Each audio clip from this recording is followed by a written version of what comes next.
চুপ মিয়া চুপ মিয়া কথা ক'ব লাগিছো তোমাৰ কথাটো কথা কওঁ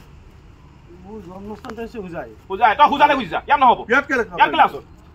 তোক ঘৰ বুজাই তই বুজালে লাগে তোক মই 24 ঘণ্টা সময় দিছো 24 ঘণ্টা সময় দিছো এই ডেম খালী কৰি ইয়াৰ পৰা বুজালে যাব লাগিব অৱস্থা বেয়া কৰি দিম কিন্তু নহ'লে শুনিছ নে কি কৈছো কাম খুলি উলিয়াই পিনে মোৰ ক শুনিছ নাই 24 ঘণ্টা সময় দিছো 24 ঘণ্টাৰ ভিতৰত শিৱসাগৰৰ পৰা বুজালে যাব লাগিব ইয়াত নহ'ব যদি বুজাই পেলাই ইয়াত কৰিবহি নোৱাৰ এই ডেম খুলি ইয়াত অসভ্যালি কৰিবি নহ'ব তাৰমানে নহ'ব কোনো মিয়াই উজনি অসমত ইয়াকে দপদপনি নচলিব উজনি অসমত একো কৰিব নোৱাৰ তহঁতে ঘৰ বুজালে বুজিছা শুনিলে কি ক'লো কাইলৈ ভিতৰত কিন্তু দেখিব নালাগিব ইয়াত থাকিবি নিদো নহ'ব তই বস্তু খালী কৰ ইয়াক বুজাই যা ইয়াত নহ'ব ৱাৰ্ণিং দিলোঁ লাষ্ট ৱাৰ্ণিং দিছোঁ আকৌ পিছত কিন্তু বেয়া নাপাবি আকৌ অৱস্থা বেয়া কৰি দিম সঁচা কথা কৈছোঁ হয় উজনি অসমৰ পৰা প্ৰত্যাগমন কৰ নহ'লে কিন্তু পিটন খাবলৈ সাজু এটা তোক আগতো কৈ গৈছোঁ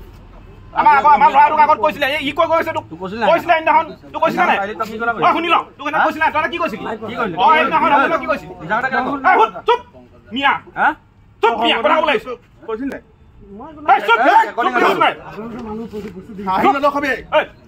24 ঘণ্টাৰ ভিতৰত উজনি অসম খালী কৰিব লাগিব মিয়াই শুনিলি নহয় ইয়াৰ পৰা যাবগৈ লাগিব বেট লৈ গৰু পিটন খাবি তই অসমীয়া নহয় তই যাব লাগিব তই মিয়া যাব লাগিব ইয়াৰ পৰা কথা সেইটোৱে তই ইয়াৰ পৰা যাব কাইলৈ পৰা তই টুকলা বানে আকৌ আহিলে পিটন পাবি এইটো নেক্সট টাইম আহিলে গৰু পিটন পাবি কিন্তু উল্টা কথা ক'ব লাগিব লাষ্ট অফ ইয়াৰ থৈ গৈছো নেক্সট কুমাৰ আহিলে এনেকে মৰমহে নহয় মৰিয়াহে কথা পাতিম